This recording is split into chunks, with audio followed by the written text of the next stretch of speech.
세상을 바로 보는 또렷하고 날카로운 시선, 믿고 듣는 진품 시사 김종배의 시선집중. 네, 서울 서희초등학교 교사의 극단적 선택 이후 교권 침해에 대한 이야기가 참 많이 나오고 있는데요. 초등학교 선생님 한 분 연결해서 도대체 어느 정도의 상황인지 그 실태를 좀 들어보도록 하겠습니다. 연결할 분은 경기도 오산 금암초등학교의 이상우 선생님입니다. 나와 계시죠? 네, 안녕하세요. 네. 이상우입니다. 선생님 되신 지 한 몇 년 되셨어요? 제가 늦깎이 교사이긴 한데요. 지금 16년 차입니다. 16년 차. 그러면 이제 그 뭐 경험은 충분하신 것 같은데 요즘 분위기가 좀 그 이전과 좀 많이 다르다고 느끼세요? 많이 다르죠. 그러니까 전에는 어떤 선생님이 당했다고 하면 그럴 수 있겠다 또는 혹시 선생님이 좀 실수한 건 아닐까 이런 생각이 있었었는데 요즘에는 이게 누구나 당할 수 있는 거구나. 내가 그동안 운이 좋았던 거구나. 내가 아무 잘못을 안 해도 심각한 교권 침해를 당하고 아동학대로 신고당할 수 있겠구나 하는 두려움이 매우 큽니다, 지금. 예. 지금 교사들 사이에 이런 분위기가 지금 많이 퍼져 있다는 말씀이세요? 그러니까 퍼져 있는 정도가 아니라 거의 우리나라의 교실이 불안과 공포로 가득할 정도거든요, 이 부분이. 그래요. 근데 일단 예. 뭐 최근에만 해도 교권 침해 사례가 여러 건 지금 뭐 보도가 되기는 했는데 예. 이게 최근에 들어서 늘어나는 겁니까? 아니면 수면 아래에 그러니까 잠겨 있던 게 드러난 겁니까? 어떻게 봐야 되는 겁니까? 그러니까 예전에도 심각한 사건들이 있었는데 그런 경우는 주로 이제 학생 자체에 대한 사건 또는 이제 간혹 뭐 학생은 문제 행동이 있지만 부모님들은 괜찮은 경우도 있었고 부모까지 이어진 경우는 많지는 않았었어요. 근데 최근에는 이제 그러니까 그걸 문제 삼는 부모들이 뭐 민원이야 또는 뭐 억울한 거나 뭐 불편한 게 있으면 학교에다 요구할 수 있는데 문제는 이제 교사의 정당한 어떤 지도 행위, 어떤 수업에 대해서도 부모들이 불만을 갖고 무리하게 교사를 이제 아동학대로 신고한다든지 예. 끊임없이 국민신문고나 교육지원청 또는 학교 교장실까지 찾아오면서 민원을 계속 제기하는 경우가 정말 늘어나고 있습니다. 지금 그 말씀 하셨으니까 그럼 이른바 악성 민원, 갑질에 해당하는 악성 민원 실태 좀 소개 좀 해주세요. 어느 정도 어떤 사례가 있는 겁니까? 그러니까 최근에 좀 보면은 그러니까 사례마다 다른 점만 좀 이런 부분이 있습니다. 그러니까 학생이 이제 생활 문제가 심각하다 보니까 1년에 담임이 5번이나 바뀌었어요. 예? 1년에 담임이 5번이 바뀌었다고. 5번이 바뀌었다고요? 예, 그 뒤로 더 바뀌었는데 그 뒤는 제가 잘 모르고요. 예. 그러니까 무슨 얘기냐면 저학년 학생인데 수업 시간 이렇게 돌아다니고 소리치고 친구들을 유혹하고 그러니까 수업이 진행이 잘 안 되겠죠? 예. 선생님이 제지를 하는데도 안 되는 거예요. 예. 근데 부모님께 말씀드렸는데 부모님은 우리 애가 어려서 그렇다. 함부로 낙인 찍지 마라. 라고 하고 상담을 권유에 따르지 않습니다. 예. 그러다 보니까 선생님이 결국 이제 담임 선생님도 이제 힘들다 보니까 그냥 병유직에 들어가신 거예요. 그리고 이후에 기장 선생님도 들어왔는데 기장 선생님들도 감당이 안 되는 거죠. 그리고 또 그만두니까 결국 6째로 이제 그 다른 교과 전달을 맡은 선생님이 맡게 된 거예요. 그러면 한 학급에서 그 한 학생 때문에 그 학생 학부모의 어떤 태도 때문에 담임 선생님이 5번이나 바뀌었다는 말씀이십니까? 네, 그렇습니다. 예. 최근 들어서 뭐 모든 학교가 다 그렇다고 볼 수는 없지만은 이렇게 담임 교체가 자주 되는 학교들이 존재하고 그렇게 교체가 되면은 문제는 그 학교 학생들은 수업 진행이 잘 안 되는 거죠. 1년 동안 고통 속에 사는 거죠. 그래서 어떤 경우는 내년에 이 학생이랑 같은 학급 하지 않겠다고 민원이 들어옵니다. 그리고 그 뒤로도 그 학급은 기피 학급이 돼가지고 선생님도 아무도 맞지 않는 일이 반복되고 있거든요, 지금. 아니, 그럼 조금 전에 말씀하셨던 그 학부모 있잖아요. 예. 그 학부모는 정말로 완전히 막무가내였던 겁니까? 처음부터 막무가내는 아닌데, 예. 주로 이제 거부를 하는 경우도 많고, 이제 아이한테 문제가 있다고 이제 교사가 말을 하는데 그걸 받아들이지 않는 거죠. 우리 애가 절대 그럴 리가 없다. 그렇죠. 예. 내지는 어리니까 이해해줘야 된다, 학교에서. 네. 그리고 선생님들이 권한이 없다는 걸 알고 있습니다. 예. 그걸 알고 있다고요? 예. 그러니까 선생님 혼자서 어떻게 아이를 뭐 수업을 배제하거나 어떻게 할 수 없다는 걸 알거든요. 예. 아니, 아무리 그래도 그 담임 선생님이 여러 번 바뀌었다는 사실도 전달이 됐을 거 아닙니까? 그 학부모에게. 그러면 오죽했으면이라는 이런 생각도 할 수 있을 것 같은데. 예, 그러면 너무 다행인데 그거를 학교 책임으로 돌리는 거죠. 우리 애는 집에서는 안 그런다 그러는 거죠. 집에서는. 근데 집은 부모와 아이는 1대1이 지고 1대 2잖아요. 네. 그리고 집에서는 벌어지지 않지만 학교는 의무적으로 수업을 들어야 되고 공적인 공간이고 40분이나 50분 동안 앉아 있어야 되잖아요. 그게 안 되는 거죠, 이제. 예. 교사가 학생에게 폭행당하는 사례도 많이 있습니까? 최근에 많이 보고되고 있습니다. 특히 이제 코로나 비상상이 완화된 작년부터 이런 일이 좀 심해지고 있고요. 네. 그러니까 학생이 보드게임 하다가 이제 선생님 제지를 하고 싸워가지고 이제 특별실에 가서 따로 상담하고 서로 사과하게 했는데 이 학생이 사과 안 하고 뛰쳐나간 거예요. 네. 그 학생이 손목을 잡았는데 학생이 욕설을 하면서 선생님 얼굴을 쳐가지고 안경이 날아간 적도 있었습니다. 아니 그리고 친구를 때리려고 하는 걸 막아도 초등학교에서 있었던 일입니까? 어디서 있었던 일입니까? 초등학교 고학년에서 있던 일이고요. 3학년 같은 경우도 있었었고 부산에서도 얼마 전에 수업 방해하는 학생 제지하는데 선생님 얼굴 폭행하고 몸을 발로 차는 일까지 있었습니다. 예.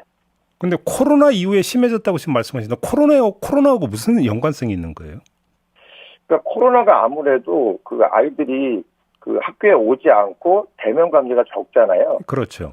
그러니까 사회성도 많이 떨어지고 어떤 정서적인 부분에 있어서 공백 상태가 있다고 봅니다. 그러니까 선생님이 지도를 해도 좀 따르지 않고 또 최근에는 좀 학교를 지각하거나 안 나오는 학생들이 많이 있거든요. 그 선생님이 지도에 대해서 다 수긍 안 하고 부모님들도 왜 그런지 모르겠는데 교사에 대해서 부정적으로 받아들이고 공격하는 자리가 많이 늘어나고 있습니다. 특히 아동학대 신고 가장 심각합니다. 이게 그러면 학교 생활 경험이 상대적으로 적은 초등학교에서 이런 현상이 많이 나타난다고 봐야 되겠네요. 그러면 오히려? 초등학교도 그렇기도 하고 중학교에서도 좀 그런 일이 있죠.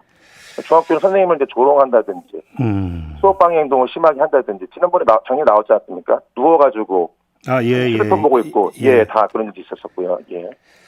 저희가 지난주에 서울교사노조 수석 부위원장하고 인터뷰하는 과정에서 어떤 이야기가 나왔었냐면 얼마 전 부산에서도 네네, 서희초와 그랬었죠. 비슷한 상황 때문에 교사가 극단적인 선택을 한 사례가 있었다 이렇게 잠깐 언급을 하셨는데 저희가 이제 구체적으로까지는 얘기를 못 들었는데 선생님도 좀 알고 계세요? 어떤 사건이었는지?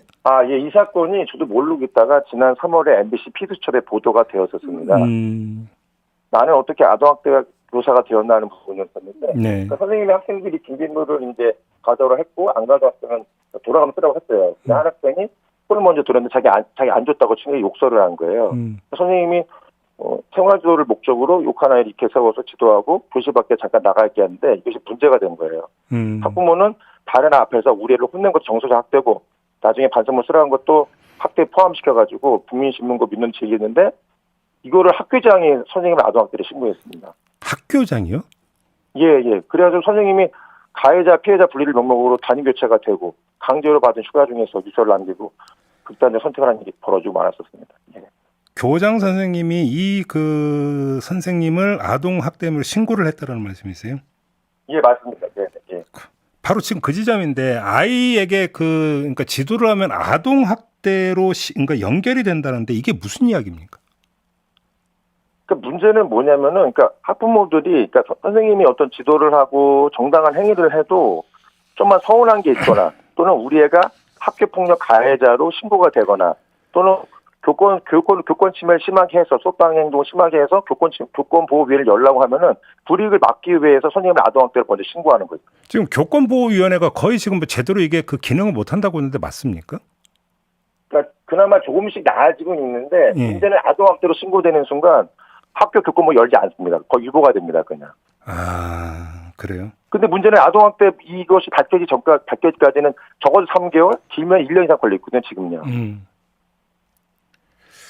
오늘 아침에 나온 뉴스를 보면 이주호 교육부 장관이 교권 침해를 한 경우에는 생활기록부에 기재하도록 한다. 이런 방안을 지금 언급을 한 것 같은데 어떻게 평가하십니까?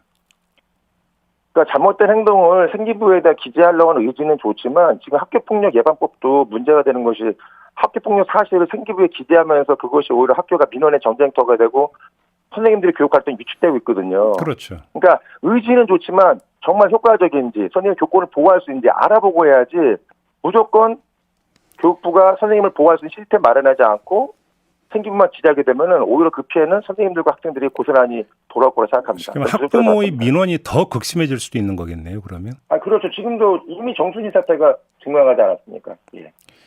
지금 이게 학생 인권 조례 때문이라고 하는 주장이 일각에서 나오던데 이건 어떻게 받아들이세요?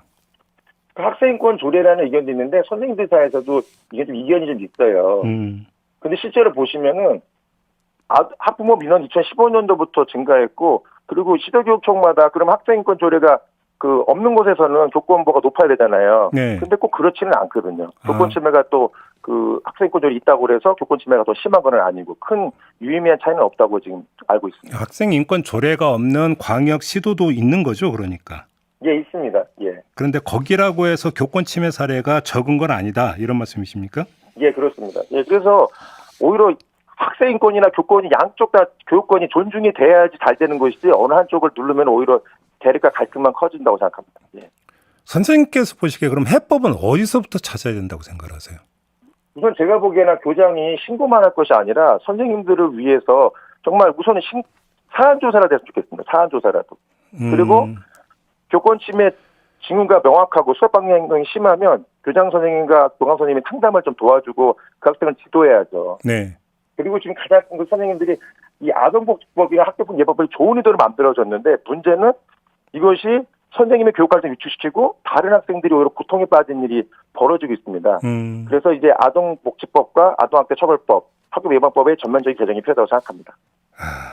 혹시 선생님 주변에 다른 선생님들 퇴직하는 경우가 많이 늘고 있어요? 최근에 그래서 문제 행동이 심한 학생들로 인해서 뭐라고 말하냐면은 전문 선생님들은 수업 사직한다고 그러고 나이가 든 선생님은 명퇴 도움이라고 불러요. 그런 학생들 갖다가. 명퇴 도움이라고 부른다고요? 예. 그러니까 요즘에 정년퇴직을 기대한 선생님은 별로 없고 언젠가 나도 아동학대로 고소당하고 그러면 언제든 내 교직을 그만둘 수 있구나라는 위기 속에 살고 있습니다. 네, 너무 힘듭니다, 사실. 예. 그 정도예요? 예, 그렇습니다. 예. 혹시 선생님은 선생님 되신 거 후회하십니까? 저는 후회하지 않고요. 지금도 아이들 위해서 계속 교사로서 하고 싶거든요. 근데 교권 상담을 오래 하는 저마저도 위기의식을 느끼고 그렇죠. 두려움을 느낄 정도니까 좀 이 부분이 꼭 달라지고 생각합니다. 저는 많은 선생님들 위해서요. 우리 살리기 위해서요. 교단은 지켜주셔야죠. 그죠, 선생님?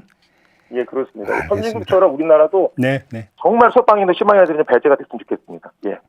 마무리하겠습니다. 고맙습니다, 선생님. 네, 고맙습니다. 네, 경기도 오산 금암초등학교의 이상호 선생님과 함께했습니다.